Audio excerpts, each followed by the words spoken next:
Bonjour et bienvenue à la minute de formation offerte par Actualisation. Cette semaine, nous allons voir les politiques de télétravail. L'objectif est de voir comment implanter une politique de télétravail dans son organisation.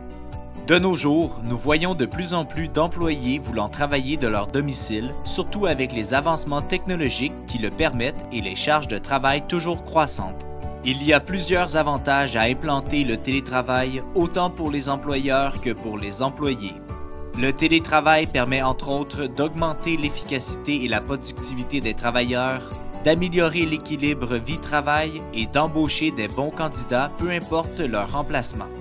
Selon une étude menée par Indeed, 62% des employeurs au Canada disent permettre le télétravail. Cependant, le Canada est un des pays de l'OCDE, l'Organisation de coopération et de développement économique, où le travail à domicile est peu développé.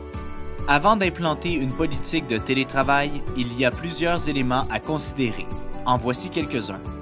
L'aspect légal. Les lois diffèrent de province à province en ce qui concerne les régimes de télétravail. Il est donc conseillé de s'informer des lois de santé et sécurité au travail qui s'appliquent dans votre province. Aussi, pour éviter que des employés portent plainte, il est important que la politique contienne le plus possible des critères objectifs. La confidentialité et sécurité des données. C'est nécessaire de bien définir les règles de gestion des documents et des données si l'organisation ne possède pas déjà une politique traitant de ce sujet.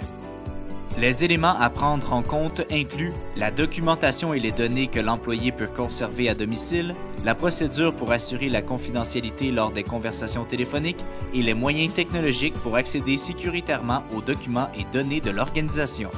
La supervision du travail. Il est important de mettre au clair les responsabilités de l'employé et de son supérieur immédiat dans le cadre du télétravail, puisque certaines tâches ne peuvent pas être effectuées à distance. Afin de profiter de l'efficacité que peut produire le télétravail, voici quelques points à considérer. Le respect des horaires autant que possible, que ce soit un horaire fixe ou flexible, la fréquence et le mode de communication entre l'employé et son supérieur immédiat, et la fréquence du suivi des tâches et des objectifs fixés par l'employé et son supérieur immédiat. C'est ainsi que se termine la minute de formation de cette semaine. On se donne rendez-vous la semaine prochaine. Rejoignez-nous sur notre site internet au www.actualisation.com ou contactez-nous au 514-284-2622. Actualisation, formation et conseils depuis 1970.